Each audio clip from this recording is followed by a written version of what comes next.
నమస్తే friends, welcome back to our channel చెరుకు thoughts. నేను మీ శ్రీలత. ఇప్పుడు మనం రాగులను యూజ్ చేస్తూ లడ్డూలు ఎలా ప్రిపేర్ చేసుకోవాలో చూద్దాం. ఇవి చాలా టేస్టీగా ఉంటాయండి. మనం 1 మంత్ వరకు కూడా స్టోర్ చేసుకొని తినొచ్చు. ఎంతో టేస్టీగా రాగులతో మనకి హెల్తీ ఫుడ్ అయినటువంటి రాగులను యూజ్ చేస్తూ లడ్డూలు ఎలా ప్రిపేర్ చేసుకోవాలో చూసేద్దాం రండి. దీనికోసం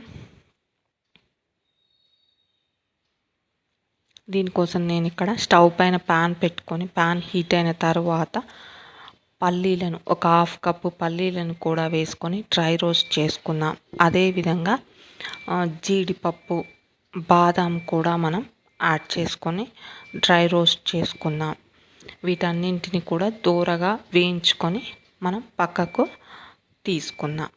చూడండి, ఇవి వేగిపోయాయి కదా. వీటిని పక్కకు తీసుకొని అదే ప్యాన్ను మనం స్టవ్ పైన పెట్టుకొని 1 కప్పు రాగులను తీసుకుంటున్నానండి. మనం రాగులను కూడా వేయించుకుందాం. ఇలా ముందే రాగులను వేయించుకుంటే లడ్డు అనేది టేస్టీగా వస్తుందండి. రాగులని దూరగా మనం ఒక 2-3 మినిట్స్ వేయించుకుంటే సరిపోతుంది. ఇలా వేయించుకొని మనం తీసుకున్నటువంటి రాగులన్నింటినీ కూడా ఇలాగే వేయించుకొని తీసుకుందాం.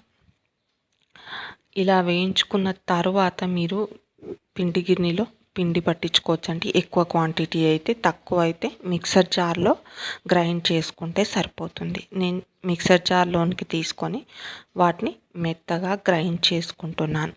ఇలా గ్రైండ్ చేసి పౌడర్లా ప్రిపేర్ చేసి తీసుకుందాం. చూడండి, ఇలా మనకు పౌడర్ అనేది మిక్సీ జార్లో ఈజీగా రెడీ అవుతుందండి. ఇలా తీసుకొని ఈ పౌడర్ని పక్కకు ఉంచుకుందాం.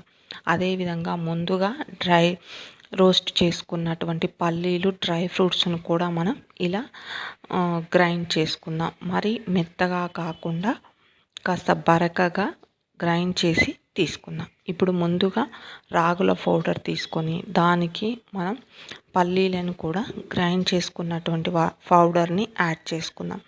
కిస్మిస్ని, అదేవిధంగా ఇలాచీ పౌడర్ ఒక 1/2 టీ స్పూన్ ఇలాచీ పౌడర్ని కూడా యాడ్ చేసుకొని ఈవెన్గా కంప్లీట్ కలుపుకుందాం. చూడండి, మనం ఇలా ముందే కలుపుకోవడం వల్ల మనకు డ్రై ఫ్రూట్స్ అనేవి కంప్లీట్ పిండికి ఈవెన్గా కలిసిపోతాయండి. ఇలా కలుపుకొని దీన్ని పక్కకు ఉంచుకుందాం. ఇప్పుడు స్టవ్ పైన ప్యాన్ పెట్టుకొని ఎంతైతే మనం రాగులు తీసుకున్నామో అదే ఈక్వల్ క్వాంటిటీ బెల్లం తీసుకొని ఒక 1/2 కప్పు వాటర్ యాడ్ చేసుకుందాం. యాడ్ చేసుకొని మనం బెల్లం కుక్ చేసుకుందాం. చూడండి, బెల్లం పాకం అనేది మనకు కంప్లీట్ బెల్లం మరిగిన తర్వాత బెల్లం ఉడికే అప్పుడు తీగ పాకం వచ్చేంత వరకు కూడా మనం బెల్లాన్ని కుక్ చేసుకోవాలండి. ఈ బెల్లం కంప్లీట్ మెల్ట్ అయ్యి తీగ పాకం వచ్చేంత వరకు కూడా బెల్లాన్ని కుక్ చేసుకొని మనం ముందుగా ప్రిపేర్ చేసి ఉంచుకున్నటువంటి రాగుల పిండిని కూడా మనం ఈ బెల్లంలో కంప్లీట్ ఒకేసారి పోయకుండా కొంచెం కొంచెంగా పోసుకుంటూ కలుపుకోవాలండి.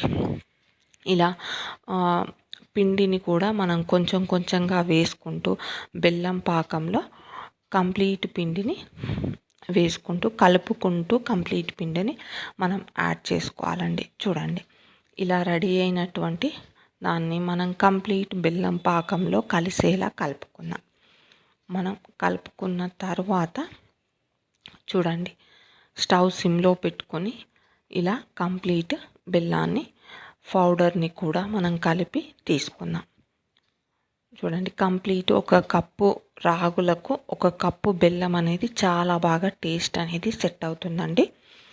మీరు స్వీట్ ఎక్కువ తినే వాళ్ళకు కూడా ఇది చాలా బాగా సెట్ అవుతుందండి.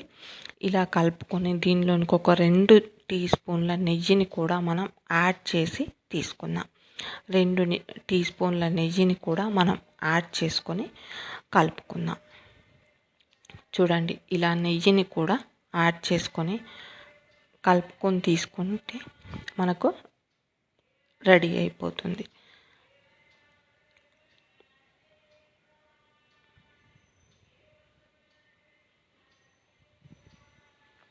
చూడండి, ఇలా కలుపుకున్న తరువాత మనం ఈ పిండిని పక్కకు ఉంచుకొని మనం స్టవ్ ఆఫ్ చేసుకొని పక్కకు తీసుకొని కాస్త లైట్గా వేడి ఉన్నప్పుడు దీన్ని లడ్డూలా ప్రిపేర్ చేసి తీసుకుంటే సరిపోతుంది. ఎక్కువ వేడి ఉన్నప్పుడు చేయి కాలుతుందండి. కొంచెం చల్లారిన తర్వాత మనం తీసి లడ్డూలా ప్రిపేర్ చేసుకుందాం. మరీ చల్లారితే లడ్డూలుగా ప్రిపేర్ కాదండి. సో లైట్గా హీట్ ఉన్నప్పుడే మనం ఇలా లడ్డూలా ప్రిపేర్ చేసుకుందాం. ఒకవేళ మీకు లడ్డూలా ప్రిపేర్ కాకపోతే కాచినటువంటి పాలను యాడ్ చేసుకొని ఇలా లడ్డూలా ప్రిపేర్ చేసుకోండి. ఎంతో టేస్టీగా రాగి లడ్డు రెడీ అయిపోయింది.